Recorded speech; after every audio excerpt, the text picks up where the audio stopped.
how to make this.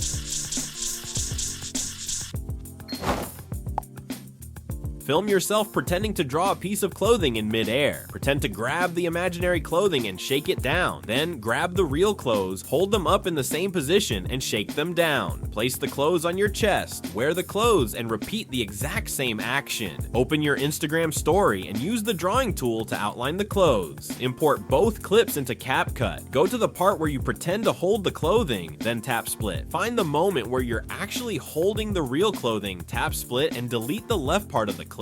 Go to the part where you're holding the clothes on your body, then tap split. Go to the part where only your hands are on your body, tap split, and delete the left part of the clip. Select the screen recording of your Instagram drawing, tap overlay, and move it to the second layer right before your hand starts moving to draw. Tap or remove BG, use chroma key, and apply the color picker until your subject is visible. Increase the intensity until the background fully disappears. Position the outline closer to your hands and adjust it until you're satisfied with the result. Export your video. Follow me for more CapCut editing tutorials.